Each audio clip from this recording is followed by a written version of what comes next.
The following podcast is brought to you by Cast Content Media.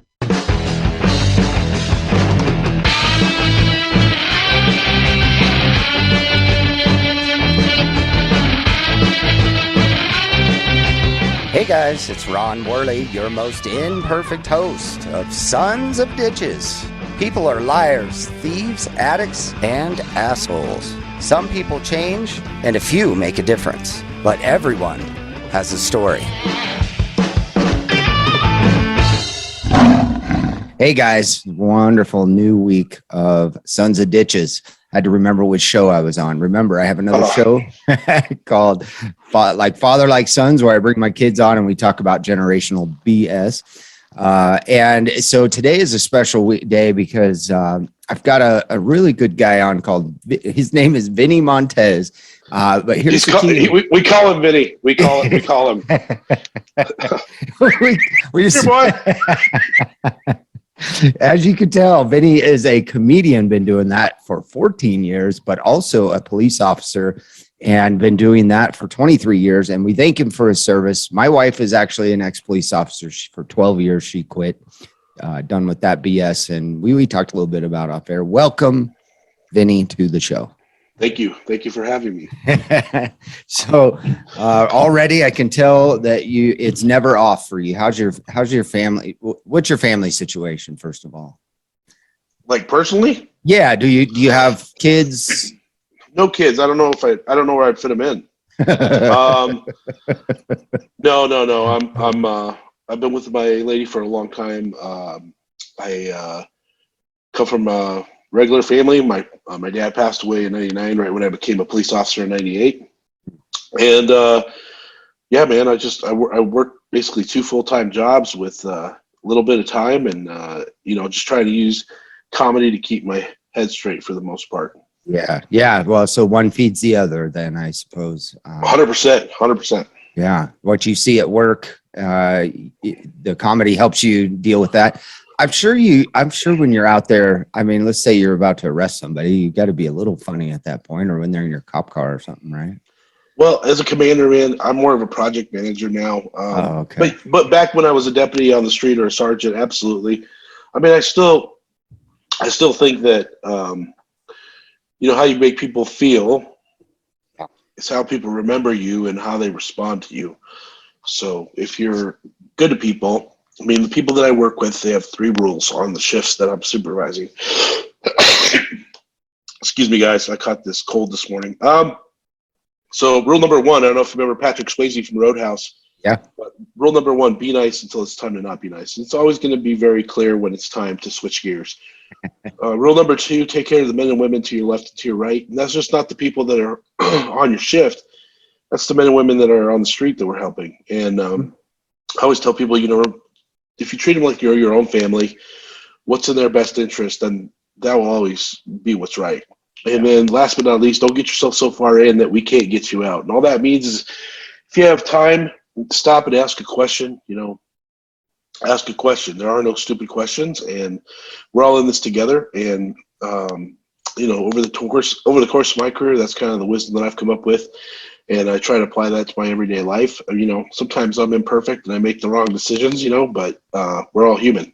Yeah, for sure, man. And I think that's a great wisdom to hold true. I mean, to everybody. And so on this show, we talk about the Worley Way, which was 10 values that I use to raise my children with and run my businesses and run my life. And I think everybody should have some sort of guideline. You have one. Men especially like codes, and that's when we especially like Roadhouse, man. So, yeah, that's pretty good. So you've been a commander for a few years. We were talking off air a little bit. Our crime rate's out of control in Colorado. Correct me if I'm wrong. No, man, you're right. I can't speak for everywhere, but it's a lot different than what we've seen in the past. You got people that that can't go to jail right now for crimes that they would have typically gone to jail for. A lot of that is related to COVID because, different agencies have COVID regulations where, they don't want to overpopulate the jails, but people have kind of figured that out on the street right now. And they're kind of, well, if I'm going to get a ticket, not such a big deal. That's the problem. So, and you're experiencing that, in your work. Yeah. So, I'm a little worried about it because we're starting to see a little creep in people, I think, testing the waters of what they can and cannot do. And I got to tell you, even at my house, we've had people come up to our door, try the door, and post up outside. And we've had some weird calls. We've actually had to call the cops. I can't go out there because I'm worried that I'm going to do something, and Right. now I got to explain myself. So I follow the same rules everybody else does, but it's like, man, what's going on? Yeah. I mean, that's ballsy. And what I notice is it's the career criminals that are truly taking advantage. I mean, I know of one guy in particular. I he missed court 7 times on one case. And when he went back, he got a PR bond on the 8th time. And, I had to bail him out a couple of times in between there. Nothing worked. They just don't have to go to court. They don't. Court is mostly on WebEx now. So even if they do go to court, they're not going to be arrested or, it's out of hand. And I guess the murder rate is up. I want to say it was over 60%. I can't remember now, but anyways, it was up high in Weld County, at least. Wow. I have no idea what the murder rate numbers are. So the I don't want idea. to. I don't want to say anything about where I work because then we'll have one. But I just think that the hard part about it is what you just said. You have people with multiple cases, so there's a backlog in court, and the courts, district attorney's offices are hard pressed to actually litigate every single one of those cases. And if you got a person that goes out, I guess the best example is they steal a car, they get caught. It's a property crime. They don't go to jail.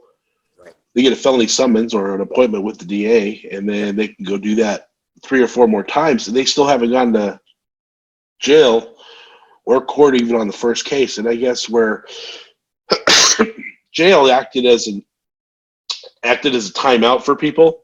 So if they were strung out on drugs or they got arrested for something, it was a way to separate them from that activity for a short period of time, even if it was a short period of time, couple days. That doesn't really exist right now, at least not in its true form that it used to. And the one I don't get the most, the one that really freaks me out is domestic violence. These guys are out on the streets, gone to court one time in Weld County. They go to court one time. They get a PR bond. I don't know of anybody that hasn't gotten a PR bond on that particular charge, unless it's quite high. Yeah. And they're back at home. I mean, because they go back home. It doesn't matter what the law says they can do or not do. They're back home. It's what happens. And so, these women, I mean, I know for a fact that the timeout used to be useful, and to have somebody watching them when they got out was also useful. They felt a little better. And I say ladies, but in general, most of the time it's a woman that's being abused. The kids are being abused, and here comes the abuser right back in the house. I can't believe the victims' right advocates aren't all over this stuff. Same thing with DUIs. I just don't. What happened to Mad and all them? Nobody's saying they're still around.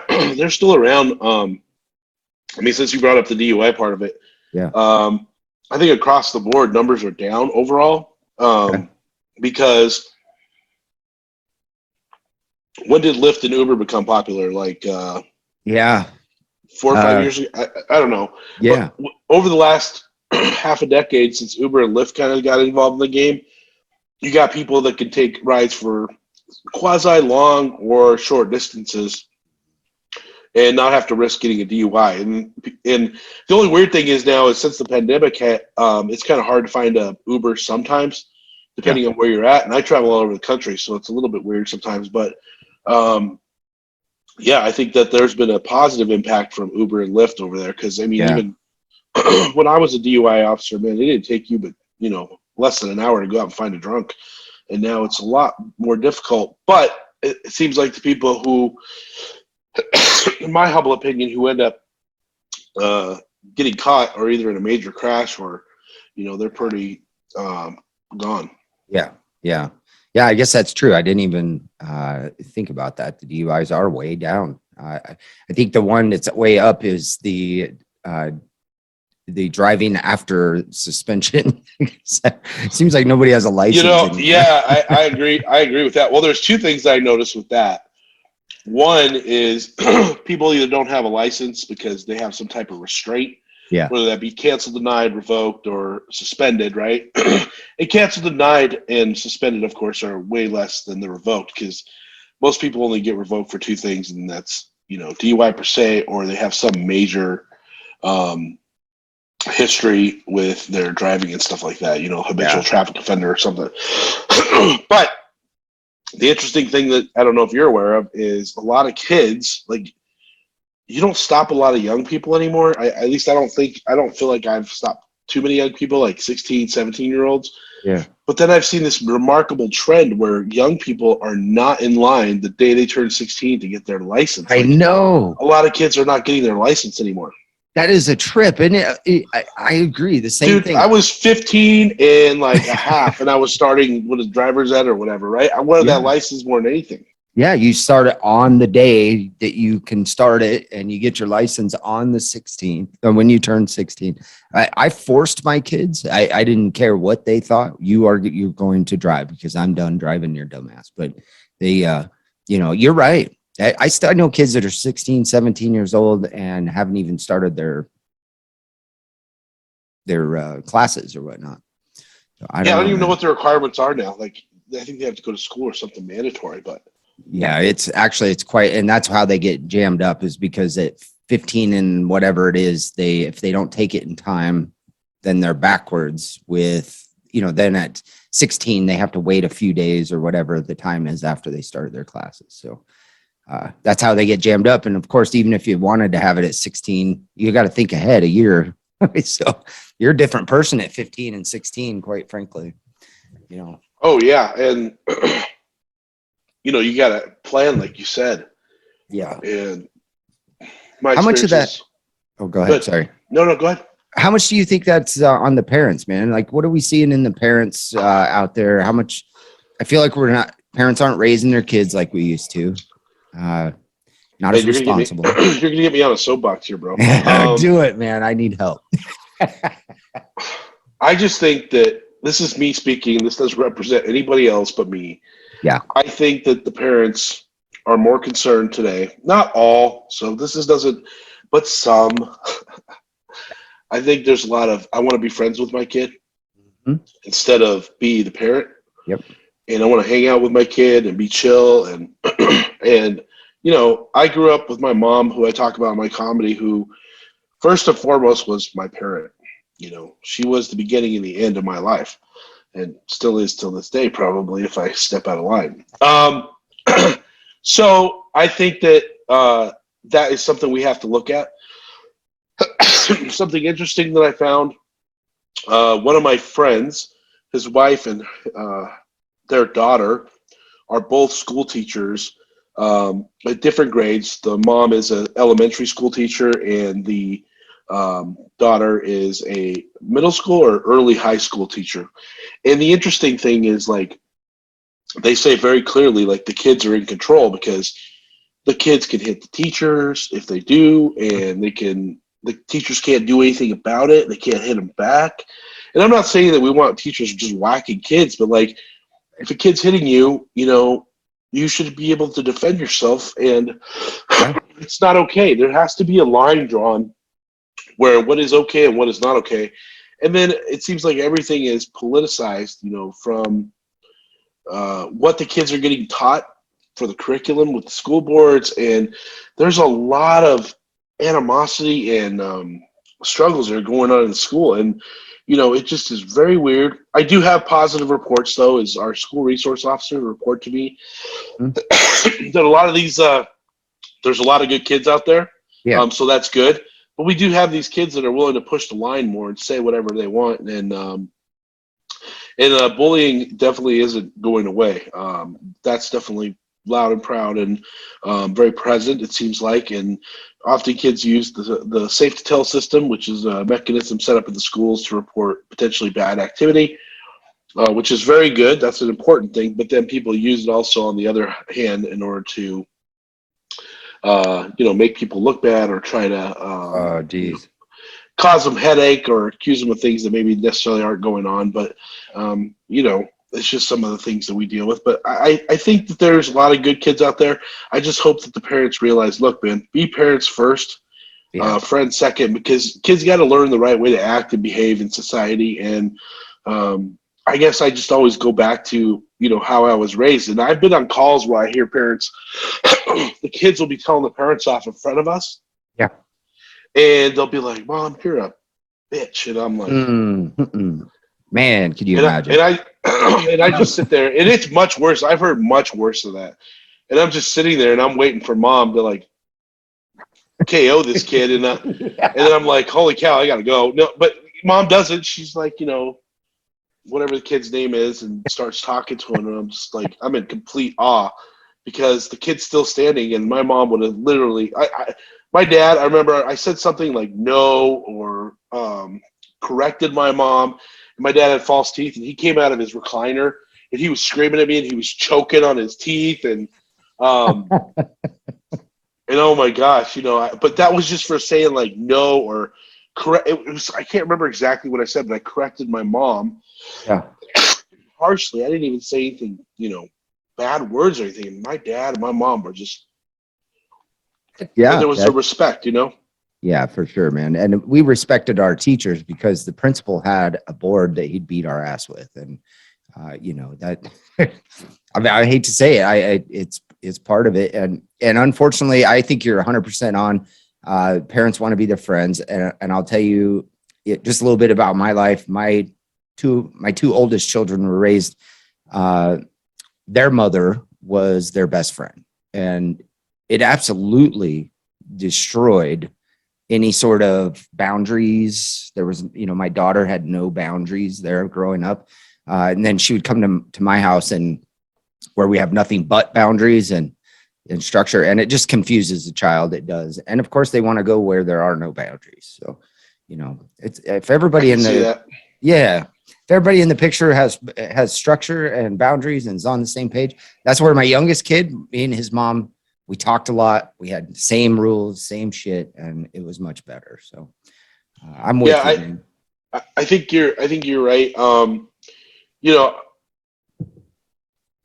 You got to take the good with the bad. There are no absolutes, and I tend to be kind of polarized in a lot of ways. Just like I'm either all in or all out. That's kind of like just my personality. I mean, like there is no halfway with me. I'm either going to work it really hard or I'm not going to go put effort into it. Right. And I think that with parenting, there is no absolutes and being polarized is because, young people, we have cadets, and I was very maybe mischievous is the right word. When I was a young kid, I started as an explorer where I work now. And you would ride with officers. You'd ride with deputies. You're not a cop. You're an explorer. And I wasn't perfect, and I did all kinds of stupid things and made all kinds of stupid decisions. But I had a couple mentors who were very senior. As a matter of fact, one of them was the same position I am now. And he held me accountable, but he gave me opportunities to correct my behavior and move forward. And I think that's the whole thing is like, you can't be absolute.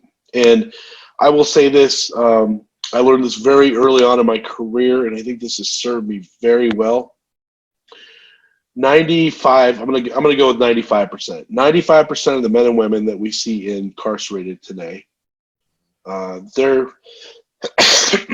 are good people. Yeah. They've had a bad situation or circumstance, and I'll put a little asterisk there for one caveat, and we'll come back to that here in a second. Okay. The other 5% of people who should be in jail or are in jail, there's some seriously bad people, and I don't think people realize how evil or how much evil can and does exist out there. And as long as you're immune, it's kind of like I equate it to this. You go downtown Denver and you see a bunch of homeless people wandering around, and maybe one's intoxicated or, having a conversation with themselves and they're yelling. And I mean, you don't go up and engage with that. You kind of like try to scurry away from it. You see most people, they don't want to like be around it. Right. Well, just because you go around the block or you go to your hotel or you go to your office or whatever, that situation still exists. And same thing with criminals. You may not see them or have interaction with them all the time, but they certainly do exist and they're out there. Yeah. Now, the only other thing I would like to touch on, and this goes back to you earlier, we were talking about the homeless. Our mental health issues in this country right now, especially in the incarcerated population, is skyrocketed. And the people who are in jail, man, they're speak for other agencies, but I want to say, I could be off on this statistically, but I want to say it's well over half of the people that we have incarcerated, even in our facility, are really high level access offenders. I'm sorry, access classifications for mental health. So the jail that I worked in when I started in 98 to 2001, it is not the same facility. It wasn't that high. And now when you're in there, we have more officers getting assaulted and hurt today than we ever did when I worked in the jail. And that's because of the mental health issues. But what's more impactful is like the services outside of, our jail has actually got funds now from the state where part of our people that are held in jail are actually like part of the beds for rehabilitation for mental health. And we don't call them inmates. I think they're called clients. I haven't worked in the jail for a long time, so I'm giving you. But this is a huge issue, and I don't think people realize it. And so long as, again, I go back to that earlier point, as long as they're not interacting with it or seeing it, a lot of people think it doesn't exist, but it's so huge, and it's such a big deal. And the sad part about it is now, our nights on patrol are often filled nightly, if not multiple times in a night, with dealing with suicidal people. So it's not just the people who are going to jail. Our young people, we deal with a lot of younger population that are suicidal. And, we had a case not too long ago where a kid hung himself, and I was there with my people. And, man, I'll tell you what, the one thing I will share is, we've had a lot of issues in this country with the way people are perceiving law enforcement. And I'll be the first person. I have a video out called To Those Who Don't Know Me.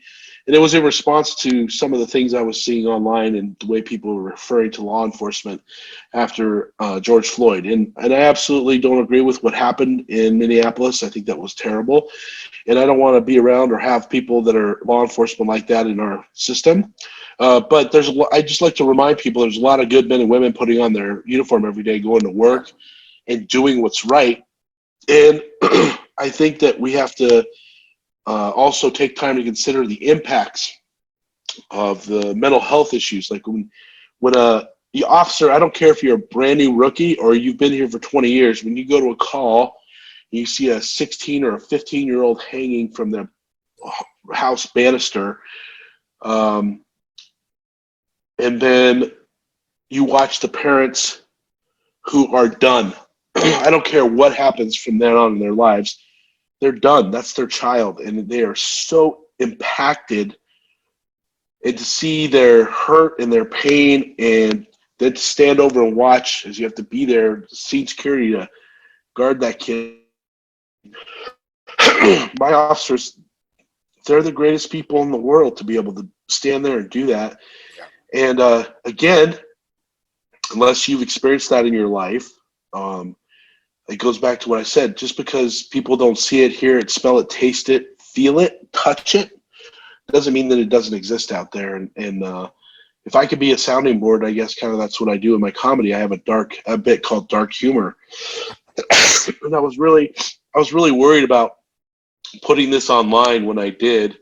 And I'll share it with you right now if you're okay with that. Please. So I really did not deal with my mental health personally well coming up. I worked all the time. I didn't take time to decompress. When you're young and you're new in this job, you're resilient because if you had this chalice and you had these experiences, they can go into this chalice. You can support a lot. Yeah. But if you're not actively doing something, like for you, you have a podcast, I'm sure you have other activities. For me, I have comedy, which allows you to decompress and empty that chalice a little bit. Yeah. Well, I wasn't doing that. I was just working all the time. And I had a lot of people warn me, including our sheriff, who was like, kid, you're going to burn out. And of course, when you're young, you know everything. I did. Who doesn't, right? Right. And I didn't listen. And then I had this kid that I came upon in the canyon that wasn't breathing right. He was involved in an accident. and then he stopped breathing, and I tried getting him out of the car. I was off duty, and I did everything I could to save this kid, and I just couldn't. And he died, and that was the catalyst for me, like, really realizing my mental health was not in check. And so I started doing comedy, and it was a way out to empty that chalice. Well, fast forward through my career, about 15 years ago, roughly, I would say this is early 2000s. I am a field training officer, and we have this recruit with me who, fast forward again, this recruit that I was training that night ended up taking his own life later on. Oh my God. Well over a decade later. But nonetheless, we know that time, and we went to this call, and this joke that I have, it's called dark humor. And I was really worried about releasing it because I was worried that people wouldn't understand where I was coming from. And I would get a lot of hate for it, but it truly represents what we do and the kind of dark humor that we have in the field of not just law enforcement, but doctors, nurses, paramedics, Sure. all the people that do this job. So the joke simply goes, and I'm not going to do the full joke, but it simply goes, we had this guy go up to the mountains. He pulls off to the side of the road. He gets out of his car, sits in the passenger seat, takes a double-barrel shotgun, puts it to his chin, pulls the trigger. Nothing from here up was left. So we got to identify the guy. We got me and this recruit on the scene. The detective is called. He gets there and starts rooting around the guy's pockets, finds his wallet, opens it up, sees his driver's license, takes his driver's license out, puts his thumb over the guy's head, holds it up, and is like, "Is this our guy right here?" And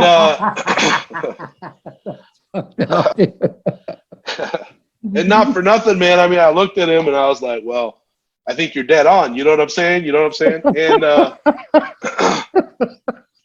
of course, cops, whenever you tell a story, other cops will come up and tell you the same thing. And this trooper came up to me. He looks me right in the eyes. He's like, "Did the guy have blue eyes?" And I'm like, "Blue eyes? What does that matter?" He's like, "One blue this way, one blue that way." And I'm like, "Oh my God."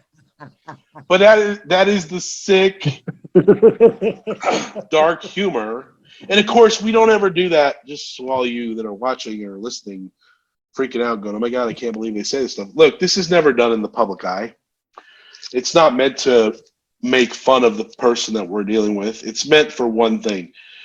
It's meant to bring a little bit of light to the very dark, dark reality of what you're dealing with. Whether it's that situation where you got a guy with no head, or you're dealing with the 15 or 16-year-old kid that hanged themselves. Those are very serious things. And to think that people aren't going to be impacted by that, you're crazy. And so does this dark humor exist? You're absolutely right, it does. But it's a coping mechanism so you don't lose your mind. Absolutely. And you don't decide, well, you know what, this isn't for me, and walk out the door. So, no, man, that's kind of where we're at. And the reaction I got from people was great because everybody knows a cop who, or a nurse or a doctor who shared a story, and people actually related to it very well. I performed for Vail Speak Up, Reach Out, probably 3 weeks ago now. It was a sold-out crowd. It was packed up in Vail, and I did that joke for the regular public, and I was so nervous. But after I gave a little bit of context to it before I did it, man, people laughed their butts off, and I started laughing because they really tried to join me in that humor. And I caught it on tape. Yeah, man, it was great. So it made me feel good that people were willing to step out of their comfort zone for even 5 minutes.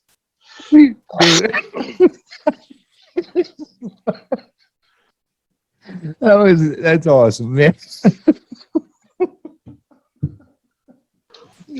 I remember when I first started thinking about putting this joke together, I was like, man, people are gonna hate me because it's so dark. But no, I think that says a lot about our country right now. Is like, would you agree with this?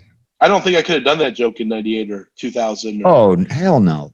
But because of all the stuff that's happened, school shootings, you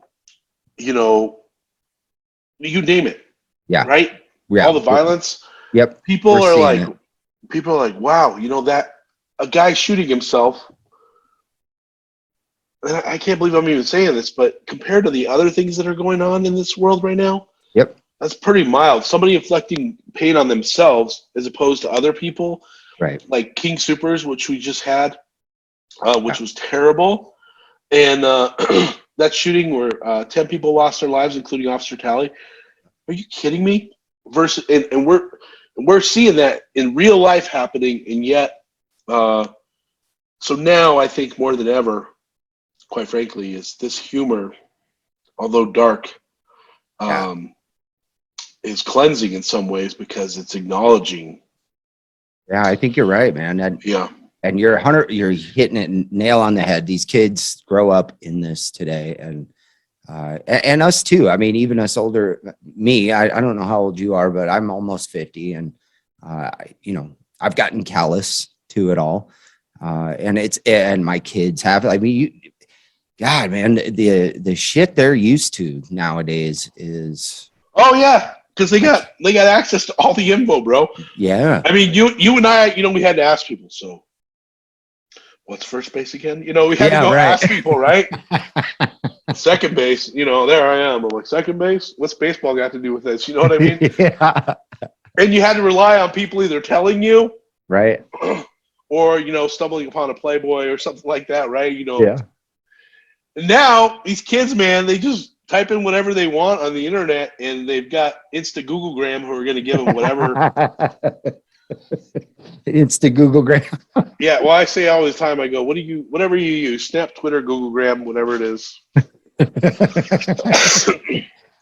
So I remember. I want you to know. Yeah. I'm glad these aren't edibles. By the way, I've never done an edible. But I'm going through these halls, cough drops, like if you see what I'm going through them. Yeah. Well, you sound horrible. I wish there was somebody home here to take them away from me, because I'm sure there's a lot of sugar in them, right? No, who cares, man? Good God. You sound horrible. Thank you. I appreciate it. Yeah. You look good. Sorry, man. I mean, you're just. You know what I noticed? Like, miserable. don't take this the wrong way. Don't take this the wrong way, because I'm not like, look, I got my lady and all, but you have really straight teeth, man. That's really good. That's you got like perfect teeth, bro. Are you hitting on me, man? No, I'm not hitting on you, dude. And even if I was, there's nothing wrong with that, because you don't know how I identify. So straight them. Oh my gosh, I had a no. I just have a thing. Like, I wish I had my molars removed, like in 2001. This is a lot of personal stuff. And like, ever since I had those molars removed, like, my teeth over time have slowly started separating a little bit, because I think there's more room. And so they told me like how much it would cost at my age to do braces, and like how hard it would be. And I'm like, not that they're bad, but we always have something that we. And my lady has perfect teeth too, which is kind of like, thanks, babe. I love that about you. We all have fetishes. Don't lie to me. I could probably dig into you and I'll figure out what yours is. It's something weird, I'm sure. But I have some weird shit, and so when we all do, bro. We all do. It's just part of us, right? And that's the other thing you find out on the internet and Googlegram and all the shit out there, is that your neighbors are just like you, and they have some weird shit going on. Everybody has a sex drawer, and everybody, Whoa! Did I say that? Yeah, it's odd. We're so embedded in everybody's lives these days. It's weird. Yeah, the weird thing is, like, I'm traveling a lot. I want to know where all these people are at. Like, so I went to Vegas, Nashville, Texas, Houston, Dallas, Fort Worth, and there's a lot of people that need help at work, right? You always see these signs: need help, help wanted. Yeah. It's been going on for a while. I've had to have a job. I've got 2 jobs right now. Where are these people at? That's what I want to know. Where do they go? Right. How do you not have a job? Yeah. I thought they ended a lot of those payments and stuff. I don't know what happened. Yeah, I don't either. I don't know. I could say a bunch of shit, but I don't know if it matters. At this point, I don't know. Yeah, we don't want to politicize this, but I'm wondering where they're at. Yeah. Yeah. Maybe they all I bought know, me too. maybe they all bought Ethereum and Bitcoin. Yeah, maybe. Are you into that at all? No, I don't know anything about it. So I recently, I just know when it crashes. I know there's a lot of people that have bought it, especially young people. yeah. It's pissing them off. Wow. So it is crashing right now. It is? Well, so it's come down quite a bit. Bitcoin was at 60 some thousand and now it's down to 47 today. So Wow. yeah, it's going down. And then, you know, they've got all these theories that it's a Ponzi scheme and this and that. And I don't know what the truth is. I do know that very rich people can really fuck up the market. So I don't think they got away from the whole thing. Was they're supposed to get away from the centralized system. You know, this is decentralized banking, decentralized stocks, and the people really mean well. And then the people with all the money found out about how they could make money, and they came in and they buy billions of dollars of shit and just screw up the system. Well, I like my boy Warren Buffett up in Nebraska, you know. Yeah. And he doesn't seem too hip on it. And I got to tell you, that guy is worth more money than you and I will ever have. And he doesn't seem too keen on it. So I was like, I'll just kind of stay away from it. It's very new. It's in its infancy overall. I mean, like, I'm not speaking. Anybody who's listening here, don't take any financial advice from me or anything. I don't know what I'm talking about.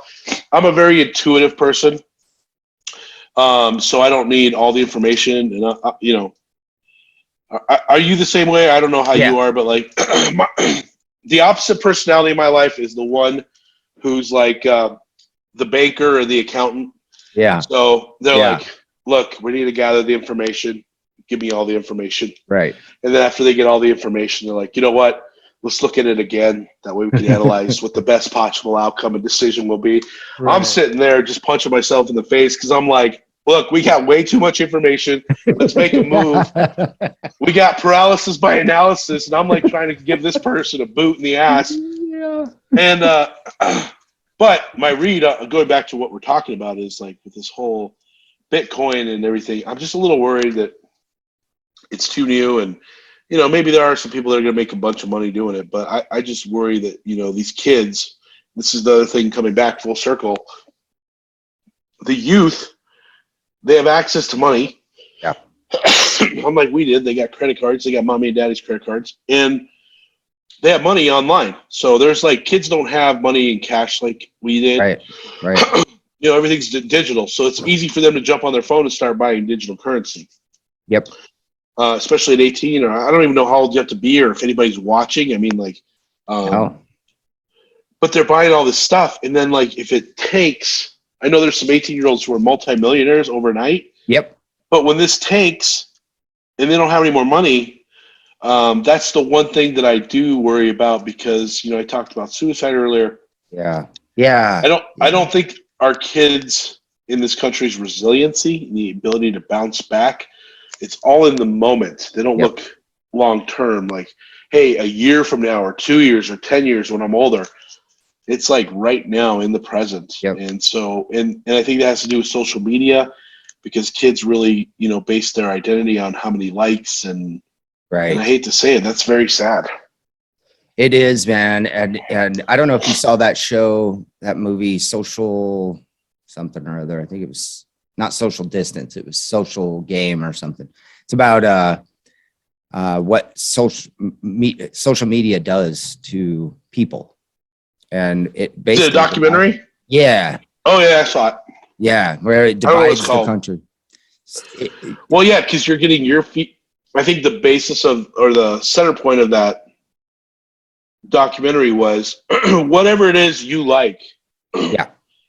The algorithms of those social media platforms will continue to feed that that idea for you. Yep.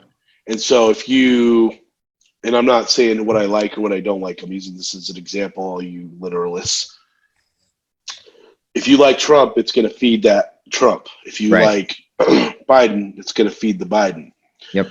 And what the problem is with that is it doesn't allow there for crossover, because it knows the things you like, and it attaches the things that sell best to those people. And so it ends up, nobody's like hearing the overall truth. They're just hearing the narrative that these companies want them to hear. Yep. Which, if you think about it, that's a scary proposition, right? Yeah. Who's controlling our minds now? Yeah. It's freaky, man. Way to bring up some really deep. I know. I don't know how it always happens. Man, like this is like, man, this is depressing. This is depressing. We have one good funny part, and then the rest of it's depressing, man. Well, speaking of that, where are you headed next? What's your comedy life like, man? It's got to be fun, huh? Or is it dreadful because you work a lot? No, it's actually what keeps me going. I have gone a lot of places this year. COVID. Sorry, that sounded terrible. COVID really kicked me in the nuts. March 13th of 2020 was a really bad day. So that's when the pandemic really gripped us here in Colorado. Yep. I canceled the show in San Diego for the San Diego Sheriff's Office Association. And I was supposed to fly out the next day, and that turned into mush. I lost all my gigs between then and March of 2021, with the exception of Zoom. Oh, boy. And doing comedy shows on Zoom was like the stupidest thing I've ever done. I did it, but like, you know, you're watching 20 screens or 40 screens and it's flipping between them. And like, I'm trying to do my set and like people are talking in the background, or the baby starts crying, or the dog starts attacking the owner. And so I had made people mute their mics except for like 3 people who were paying attention so I could hear the cadence. But even then, like, they still have their cameras on. So yeah, I'm watching these people just walk around, not even paying attention. And, you know, it was just a crazy thing. But got to find the positive there. It taught me to work through it and plow through anything. And I actually learned that a long time ago, coming up in the Denver comedy scene, you know, like performing on Colfax and Squire's Lounge while Denver PD's coming in and taking people out. Yeah. People are screaming at you while you're on stage. So you always have to look for the positive part. And then after we came out of COVID, it came back pretty quick. But now I've lost some shows again because COVID's kind of reemerging. But it's been good. I really enjoy it. I've traveled all over this year, all over the country. And I'm kind of taking the rest of the year off. About to go to Seattle. I might jump up on a show there. But I'm excited, man. And my first special came out in 2019. Nice. Vinnie Montez, Armed and Hilarious. And that's done really well. A lot of the clips have over 1 million views on Facebook, and it's been crazy, man. So I'm just really proud. My name's getting out there. And I think that the next set list of the new comedy that's coming out, it's going to be surrounding dark humor. And I think when I finally launch this next special, it may be called Dark Humor, because I think the country right now is ready for this type of. Yeah. Obviously, you were. Yeah, dude. Oh my God. I'm not gonna be able to think about that. The way you held that up to the camera. Fucking. You know, they say truth is the best comedy, and that is. It is, man. Straight up legit. It's fucking funny. All right, man. Where do we find you online? Anywhere people want to check you out? What do we do? You can find me on Snap, Twitter, Googlegram, whichever social media platform you have. TikTok, Instagram, Snapchat, Google, Facebook, TikTok. Did I say? Yeah, YouTube. Plus, you can find everything YouTube, or you can just go to VinnieMontez.com. All the links are there. There we go. My show schedule's coming up. I think I've got Tennessee coming up. We got Vegas, somewhere near Vegas next year. We probably got like, I don't know, 5 or 6 shows listed for 2022, but we have a bunch that are under negotiation. I'm going to be all over the place, but good. I encourage you to come out, follow my social media. I also do sketch comedy online, and we have a special coming out today. We're going to release a new video, which is going to catch everybody off guard a little bit. We've worked on this for like the last month and a half, and it's Christmas. If you can even say that word anymore. Christmas! Yes. It's a Christmas special. It's only 3 minutes long, but I got together with 2 other officers and a dispatcher. Excuse me. And we put together this video to bring everybody holiday cheer. And Hopefully you'll enjoy it. It's kind of a serious video in that it's not like haha. It's really like, oh, that's cool. Oh, And I'm excited. So check it out. We'll release it probably a little bit later today. okay. And I'm excited, man. Good deal, man. I love it that you're out helping people. Everybody, that's VINNYIE, not Y. Yeah, VINNIE. But if you go to Vinnie Montez, spelled VINNY, Montez.com, it'll still go to Vinnie Montez, the right one. Oh, good. Oh, yeah. Oh, yeah, dude. That was, You thought of that. I thought of that, yeah, because everybody's like back east, like, yo, Vinnie! Yeah. For real, man. They don't know any VINNIEs. They're like, Vinnie what do they call them? Vinnie Boombots? I don't even know. Vinnie Boombots. Yeah, that's the. Are you Italian or something? I can't remember, but it's a character in a show from way back. Yeah. I dated myself. Thanks. Does anybody know what anybody watching know what Knight Rider is? Probably. Oh yeah. Well, my crew's a little older, so. I know all these kids. I just want to look. I don't believe in violence towards kids, but like when I say some reference, I'm like, man, Steve Urkel, and they're like, oh my god, who? What do you mean who? Yeah, you're gonna die. Yeah, it's crazy, man. Like you all of a sudden date yourself. You're like, yeah, terrible. Man, the first time I got gray hair is when I started tripping out. Like, you get these. I can't grow a beard anymore. It's all gray, and yes. Wow. Fuck.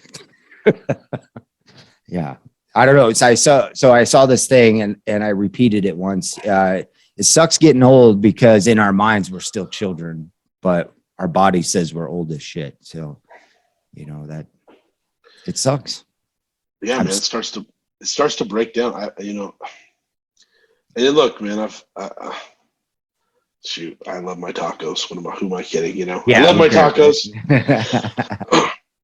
Yeah, who cares? Hey, man, thanks so much. You're welcome. Coming on. Appreciate it, guys. Get out there, checking out VinnieMontez.com and check him out, dude. So funny, so great. And thank you so much for your service. We appreciate you on this show for sure, especially with the turmoil in the country. That's a hard job to do right now. So, oh, thanks a lot. I appreciate it, Ron, and I wish you all the best in your endeavors.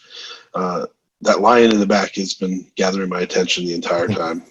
It's pretty cool. Be a lion, not a sheep, my friend.